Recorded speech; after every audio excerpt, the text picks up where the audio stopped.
আসসালামু আলাইকুম। আজকের ভিডিওটি জাতীয় বিশ্ববিদ্যালয়ের শিক্ষার্থীদের জন্য। জাতীয় বিশ্ববিদ্যালয়ে যে সকল শিক্ষার্থীরা অধ্যয়নরত আছেন তাদের পরীক্ষা নিয়ে অনেক ধরনের ইনবক্সে প্রশ্ন পেয়ে থাকি, আর সেই প্রশ্নগুলোর উত্তর আজকে আমরা দিব। যে প্রশ্নগুলোর মধ্যে একটি প্রশ্ন হচ্ছে, আমরা ভালো প্রিপারেশন নিয়ে আসলে পরীক্ষার হলে যাই। হ্যাঁ, অনেকে বিষয়ভিত্তিক ভালো প্রস্তুতি নিয়েই পরীক্ষার হলে যায়, কিন্তু পরীক্ষার খাতায় ভালো পারফরমেন্স করতে পারছে না। আবার অনেকে প্রশ্ন করেন যে আমরা পরীক্ষার হলে গিয়ে প্রশ্ন সামনে পেয়ে দেখি সব প্রশ্নই আমার কমন এসেছে, কিন্তু আমি নির্দিষ্ট সময়ের মধ্যে সব প্রশ্নগুলোর উত্তর দিতে পারছি না। আবার অনেকে কোশ্চেন করেন যে আমি পরীক্ষার হলে পরীক্ষার খাতায় সব প্রশ্নের উত্তরই দিয়ে থাকি, কিন্তু আশানুরূপ ফল আমার আসছে না। আবার অনেকে প্রশ্ন করে থাকেন আমি স্বল্প প্রস্তুতিতে সর্বোচ্চ পারফরমেন্স করতে চাই পরীক্ষার খাতায়। এবং আমরা আরো একটি প্রশ্ন পেয়ে থাকি যে আমরা কোন পার্ট বা কোন বিভাগের প্রশ্ন কত পেজ বা কত লাইন লিখব। তো এ ধরনের সকল প্রশ্নের উত্তর পেয়ে যাবেন আমাদের আজকের এই ভিডিওতে। তো চলুন সম্পূর্ণ ভিডিওটি দেখে নেওয়া যাক। প্রথমেই আমরা আমাদের যে বিষয়ভিত্তিক 100 মার্কস রয়েছে, 100 মার্কস রয়েছে, সেই মার্কসটা কিভাবে বন্টন করে সেটা শিখে নেব। আমাদের জাতীয় বিশ্ববিদ্যালয়ের প্রত্যেকটা সাবজেক্ট বা বিষয়ের জন্য বরাদ্দ রয়েছে 100 মার্কস, যেখানে 100 মার্কসের 20% মার্কস আমরা ইনকোর্স এক্সাম বা ইনকোর্স পরীক্ষার জন্য বরাদ্দ পেয়ে থাকি। সেই 20 মার্কসের আবার পরীক্ষা দিয়ে আমরা 15 মার্কস পাই এবং ক্লাস উপস্থিতির জন্য আমরা 5 মার্ক পেয়ে থাকি। ইনকোর্সের পরীক্ষা যে আমরা 15 মার্কসের দিয়ে থাকি, সেখানে প্রশ্নটা দুই ভাগে বিভক্ত থাকে। একটা হচ্ছে পার্ট এ বা ক বিভাগ, আর একটা হচ্ছে পার্ট বি বা খ বিভাগ। পার্ট এ তে 10টা কোশ্চেন থাকে, যেখানে 60টা কোশ্চেন্সের অ্যান্সার দিতে হবে এবং প্রত্যেকটা কোশ্চেনের জন্য 1 মার্কস বরাদ্দ থাকবে, এবং আপনি এই পার্ট এ তে সম্পূর্ণ অ্যান্সার করতে পারলে 7 মার্কস পাচ্ছেন।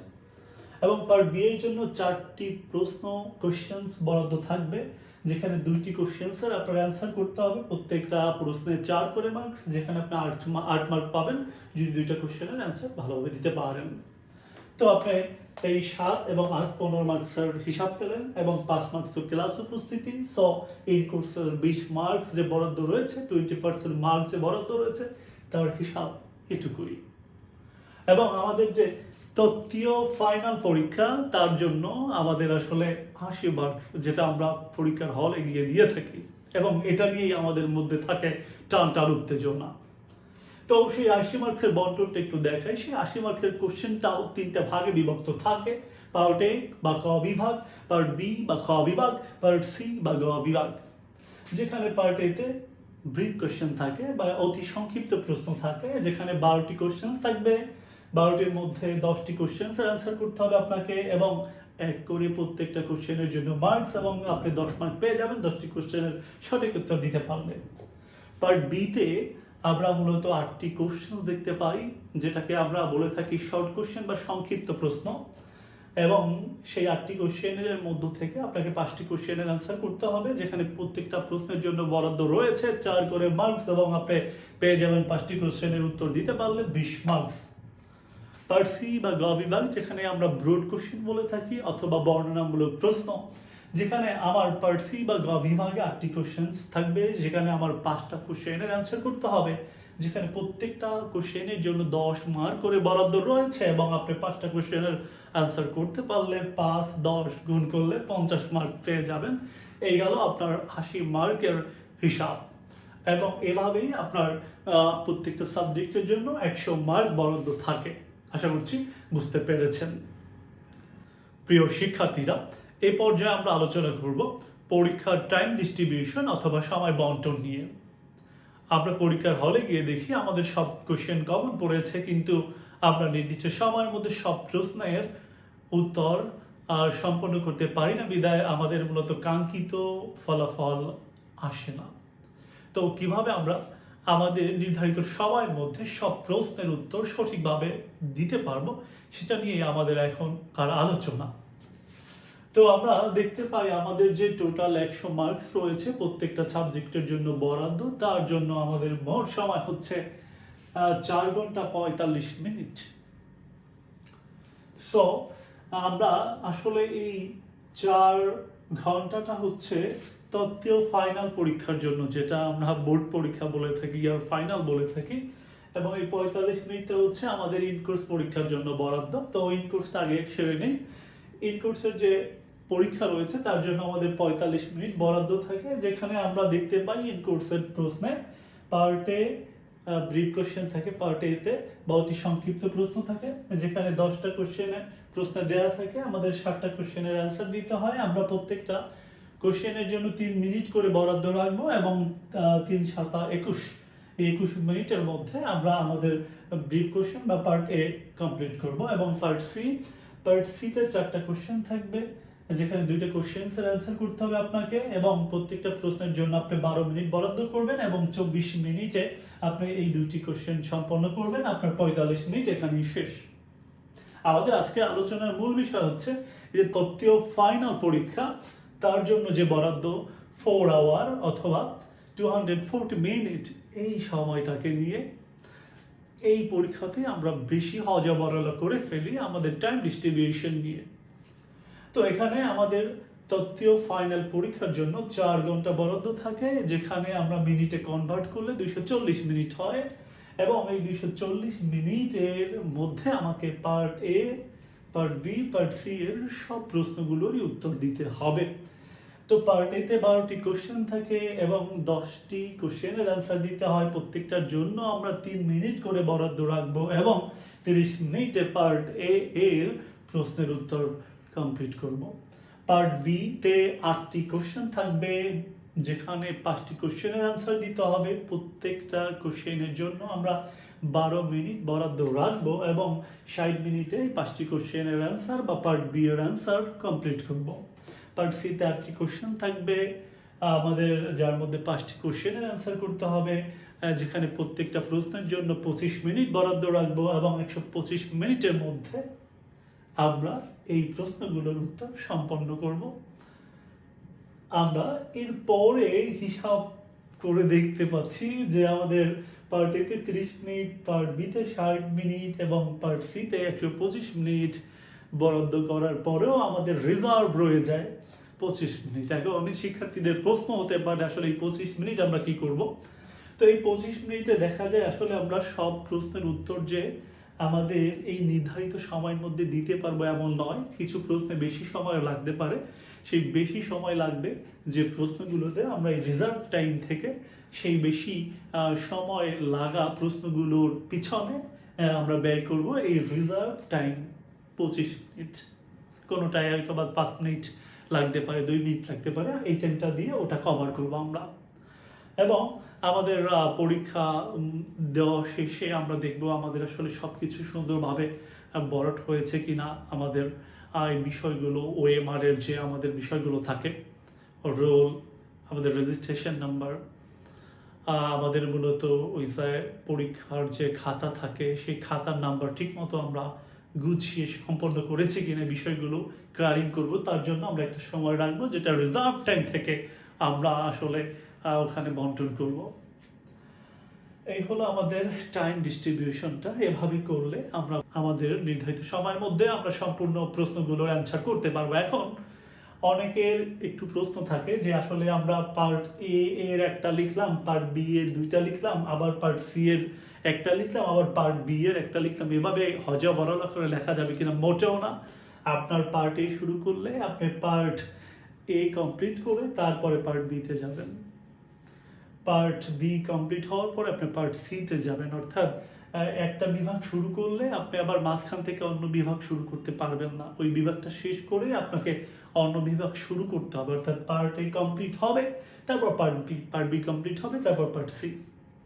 তবে আপনি চাইলে এটা করতে পারেন যে আমি পার্ট এ লেখার পরে আমি পার্ট সি লিখব, কেননা আমার দেখা যায় পার্ট এর পরে মন মানসিকতা ভালো থাকে, শরীরে মনে 2 জায়গায় তাই শক্তি থাকে ভালো। তো সেই সময় পার্ট বি যদি লিখি দেখা যায় পার্ট বি এর চেহারাটা হয়ে যায় পার্ট সি এর থেকে ভালো। তো এই জন্য আপনি যেটা করতে পারেন, পার্ট এ এর পরে পার্ট সিটা লিখতে পারেন, তারপরে পার্ট বি লিখতে পারেন। তাতে আমার মনে হয় প্রশ্নের লেখার যে মানটা আসলে সমুন্নত থাকে, সুন্দর থাকে।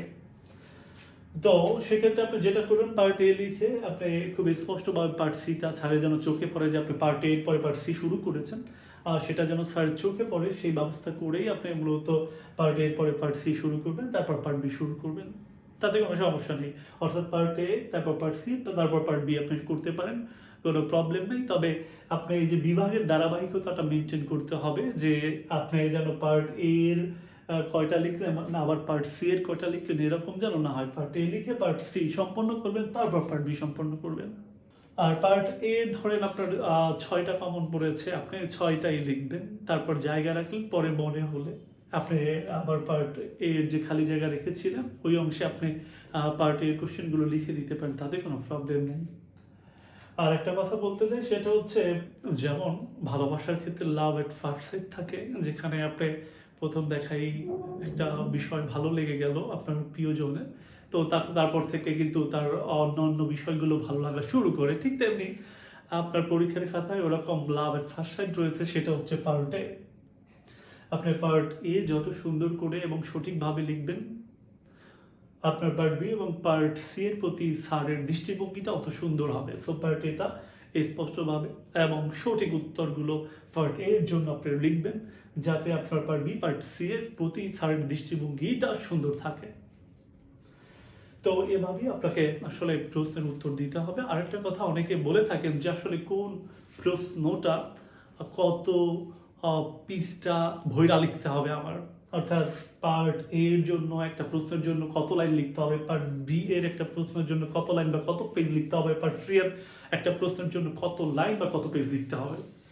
তো এই জন্য আমার একটাই কথা, ভাই আপনি 3 মিনিটে পার্ট এর একটা প্রশ্ন যদি 10 পেজ লিখতে পারেন কোনো সমস্যা নেই, তবে সময় পাবেন 3 মিনিট। আপনি পার্ট বি এর একটা প্রশ্নের জন্য 12 মিনিট পাবেন, তাতে 12 পেজ লেখেন আলহামদুলিল্লাহ, আর 1 পেজ লেখেন আলহামদুলিল্লাহ, তবে এই সময়ের বাইরে আপনি যেতে পারবেন না। আপনি পার্ট সি এর একটা প্রশ্নের জন্য 25 মিনিট সময় পাবেন, 25 মিনিটের মধ্যে আপনি 25 পেজ লেখেন কোনো সমস্যা নেই, তবে এর সময় বেশি আপনি দিবেন না, তাহলে আপনি মূলত সম্পূর্ণ প্রশ্নের অ্যান্সার দিতে পারবেন না, আর তাহলে আপনার রেজাল্ট কিন্তু খারাপ হবে। কারণ আপনি একটা প্রশ্ন যদি সি পার্টের 4 ঘন্টা বসেও লেখেন, আপনি কিন্তু 10 মার্কসের বেশি পাচ্ছেন না। সো এই টাইমটা মেনটেন করে লিখবেন, ইনশাল্লাহ ভালো রেজাল্ট হবে আশা করছি। এখন প্রশ্ন লেখার ধরনটা আমি একটু বলে দিচ্ছি আপনাদের, আসলে কিভাবে part A, part B, part C এর প্রশ্নগুলো লিখতে হবে সে সম্বন্ধে এখন আমি আলোচনা করব। আমরা পার্ট এ, পার্ট বি এবং পার্ট সি এর প্রশ্নগুলো লেখার ক্ষেত্রে যেটা মনে রাখবো সেটা হচ্ছে পার্ট এ ব্রিফ কোশ্চেন, অতি সংক্ষিপ্ত প্রশ্ন। আপনারা জেনেছেন ইতিমধ্যে এখানে 10টা ব্রিফ কোশ্চেনের আপনাকে উত্তর দিতে হবে। এটা যেহেতু অতি সংক্ষিপ্ত প্রশ্ন, অতি সংক্ষেপেই আপনি উত্তর দিবেন এবং শুধুমাত্র সঠিক উত্তরটুকু, সেটা আপনি 1 লাইনের মধ্যে দিলেও হবে, 2 লাইনের মধ্যে দিলেও হবে, সঠিক উত্তরটুকু হলেই হলো। পার্ট বি শর্ট কোশ্চেন বা সংক্ষিপ্ত প্রশ্ন, এই ক্ষেত্রে আপনি ভূমিকা যে একদম ভূমিকা লিখে যে আপনাকে শুরু করতে হবে এমন নয়, তবে শুরুতে একটা প্রারম্ভিক যে ভাব সেটা অবশ্যই রাখবেন লেখার মধ্যে, এবং শেষে যে একটা উপসংহারমূলক যে একটা কথা সেটা আপনি অবশ্যই রাখবেন প্রত্যেকটা প্রশ্নের ক্ষেত্রে। আমি লিখেই দিলাম যে ভূমিকা, তারপরে 4টি কোটেশন দেওয়ার চেষ্টা করবেন।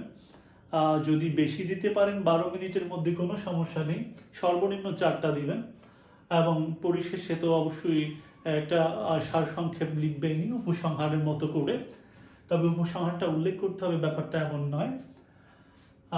এবং পার্ট সিতে ব্রুট কোশ্চেন অথবা বর্ণনামূলক প্রশ্ন, এখানে আপনার প্রশ্নের জন্য যেহেতু 25 মিনিট বরাদ্দ, সেক্ষেত্রে অবশ্যই আপনি ভূমিকা রাখবেন এবং উপসংহার রাখবেন, এবং প্রশ্নের মাঝখানে অবশ্যই 10টি কোটেশন সর্বনিম্ন দেওয়ার চেষ্টা করবেন। বেশি পারলে তো অবভিয়াসলি বেশি দিবেন, সর্বনিম্ন 10টি কোটেশন দেবেন। এভাবে আপনি নির্ধারিত সময়ের মধ্যে পূর্বে যে আমি শিখিয়েছি যে সিস্টেম বা পদ্ধতি, সেই অনুযায়ী যদি পরীক্ষা দেন, আশা করছি আপনার পরীক্ষা সুন্দর হবে এবং একটা সুন্দর ফলাফল আপনি বয়ে আনতে পারবেন।